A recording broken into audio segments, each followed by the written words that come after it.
By this stage of life, most of us have experienced our fair share of life storms along the way. But our capacity to weather even the everyday storms of life changes as we age. Another aspect that changes is that by this time the accumulative effect of a lifetime of storms and bad news can be more overwhelming. Combine this with potential personal disillusionments and they can hit us pretty hard. Sometimes a little harder than when we were younger. It can be kind of a perfect storm. In this episode, we wanted to focus on strategies to help each of us weather the inevitable storms of life, with a particular emphasis on dealing with these storms as we enter our latter season of life. Welcome to our Leadership Matters podcast. Phil has had the privilege of mentoring leaders and coaching ministry teams around the world for several decades, and he's really looking forward to sharing with you some of the principles that others have found helpful over the years.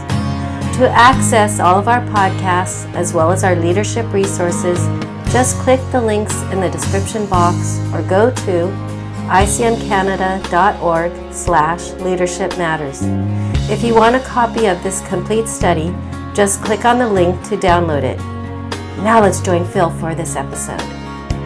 If you're following along in the workbook, we're now on top of page 18, if you'd like to turn there. So, as most people, by this stage of life, you have likely experienced your fair share of life storms. Being a believer does not exempt us from the storms of life. As long as we live on this earth, we'll experience them. Now, when we were younger, we often could take these storms in stride, and they didn't set us back too much, either emotionally or create any fear that storms later in life can produce.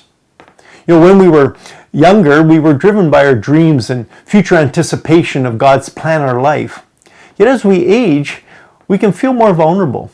Our physical and mental health issues can cause us to question God's future plan for our life and wonder how many more of these storms we can actually endure.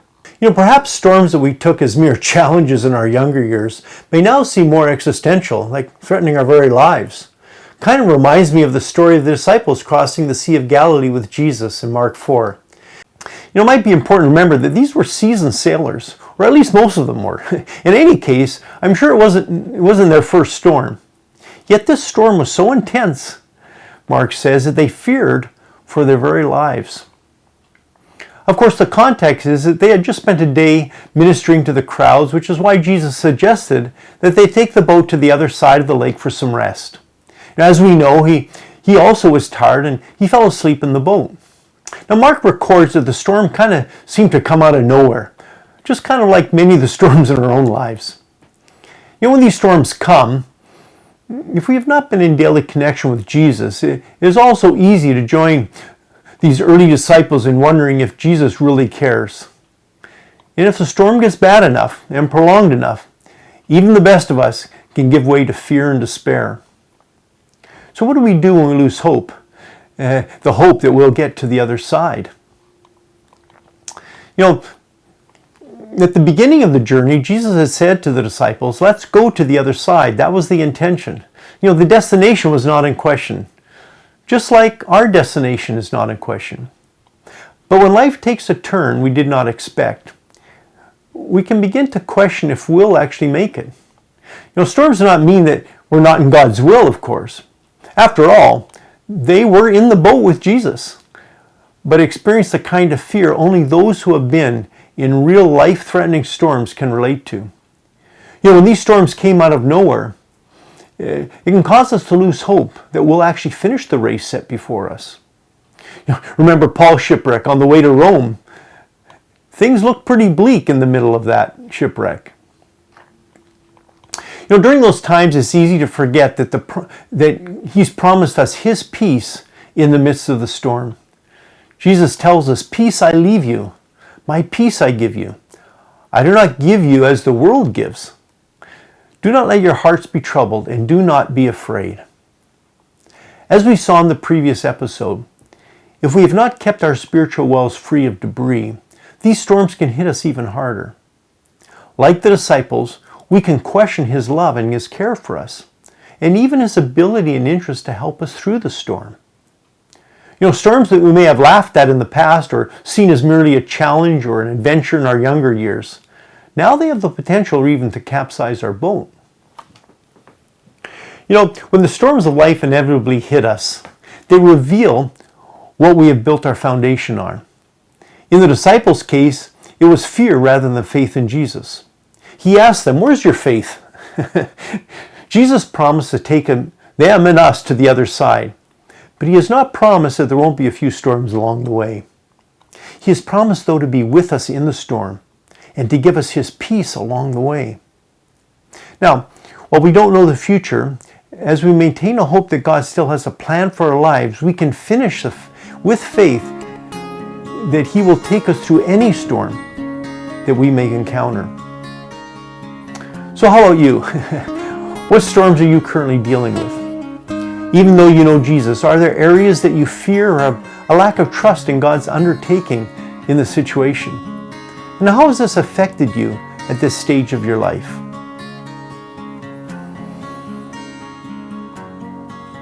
The Bible is clear that storms in life are inevitable. James 1 verse 2 encourages us to consider it all joy when tests and challenges come our way, for they produce maturity in us. Even Jesus learned through suffering. And so as his servants, we also will need to learn to walk that road. It is during these storms that we find out if our lives are built on a firm foundation. In all the busyness of life and ministry, it is possible to neglect looking after the foundations in our lives.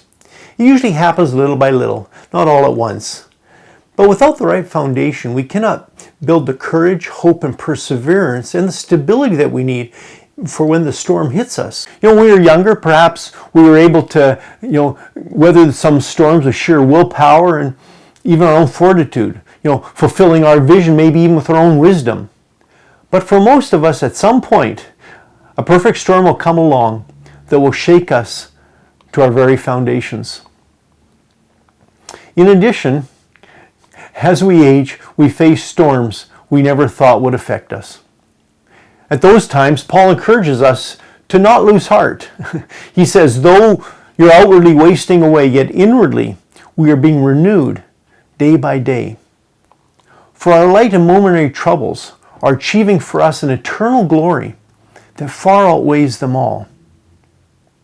He knew that Jesus was in the boat with him and was actually using this storm to refine and make him more like Jesus.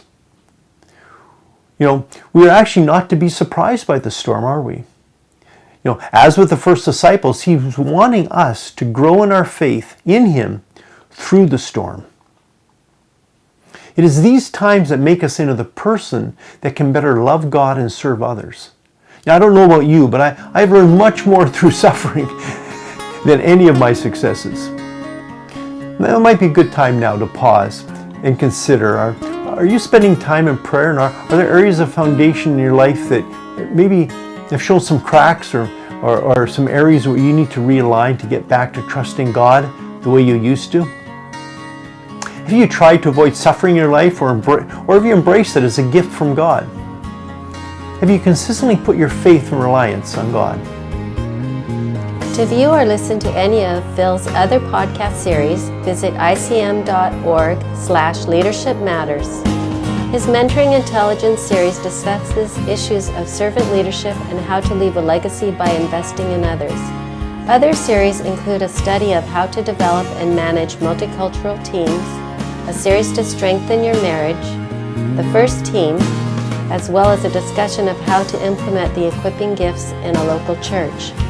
You could also check out our CLI, Christian Leadership Institute, which is a unique competency-based ministerial training program.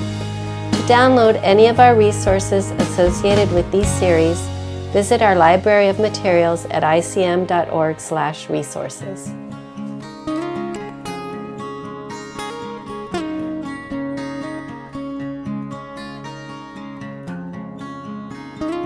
Now, the enemy of our souls knows us, and he knows exactly how to design a storm tailor-specific for our fears and our weaknesses.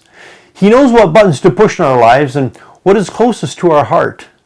My storm may seem like nothing to you, and what you struggle with I might find easier to deal with.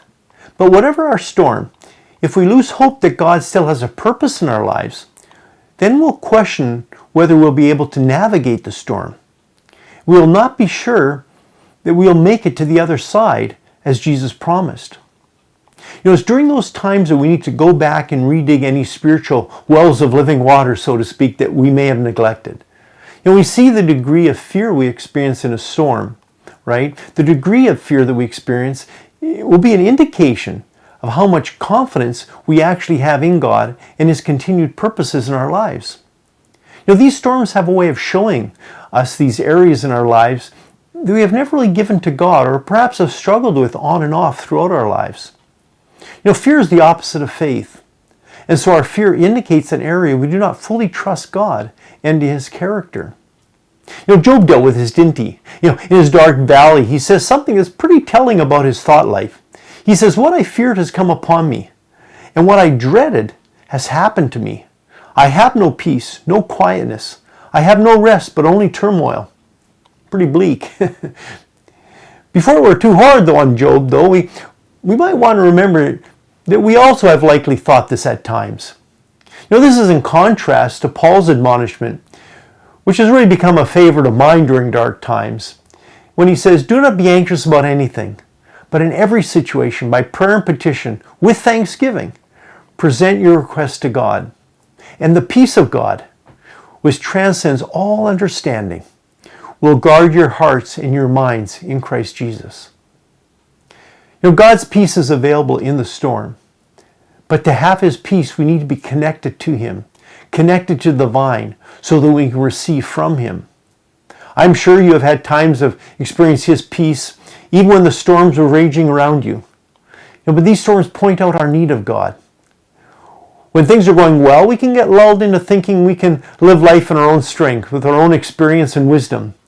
But eventually, a specific storm tailor-made for us will test us at our very core. During our final third of life, we're not immune from storms, regardless of how successful we may have gone through previous ones. But at this stage of life, we can feel more vulnerable, and storms that at one point were mere challenges can be rather overwhelming. But God has promised that when we feel overwhelmed and filled with anxiety, He will be there and He will act on our behalf. Our responsibility is to simply trust in Him with everything in our being. This includes learning to manage our thought life. Back to Philippians 4, he says, "Finally, brothers and sisters, whatever is true, whatever is noble, whatever is right, whatever is pure, whatever is lovely, whatever is admirable, if anything is excellent or praiseworthy, think about such things, and the God of peace will be with you." As Isaiah writes, peace comes from having our minds steadfast on Him. This is part of our responsibility to evaluate what we allow into our minds, which may include how much time we spend on our devices and screens and what feeds we may follow. We may be able to eliminate the majority of our anxiety and concerns by just spending more time with the Lord than we do the news and the noise of all the political commentary, or whatever it is that you need to do daily to refocus on eternal matters rather than just on temporal matters. You may be going through a storm right now that seems like it may overwhelm you. It may be something you never thought you would have to go through at this stage of your life. Now, the last thing you need is like 3 steps of success or some proof text from Scripture to report as to repeat, kind of as a mantra, I should say. I fully understand that it is not so easy in reality. But I've been there in the boat with the early disciples, yelling above the sound of the wind and the waves, "Where are you, Jesus? Don't you care that I might go under here?" Yeah, those are scary days. Yet we're not totally helpless. As we turn our attention to the master of the storm, He has promised to be there with us. This takes faith in His word over any circumstances I may be going through and disciplining our mind to focus on Him. And that requires time to reconnect to God. But as we fear Him or respect and reverence Him, we will discover that the fear of the storm will become less and less. We will then experience new hope being restored within us. A hope that God still has a plan and a purpose for our lives, and that the storm in our lives will not sink us, but will empower us to go to the other side. That is a supernatural experience, And until you experience that for yourself, it's kind of hard to explain. It does not compute with human logic. But in the storms of life, this is exactly what we need, a supernatural intervention. Not to get rid of the storm, but to help us through the storm. This intervention begins with a change in my focus and believing God's word above and beyond what I see raging around me in my life. I can then take steps to guard my heart and all the other disciplines that contribute to peace that we talked about.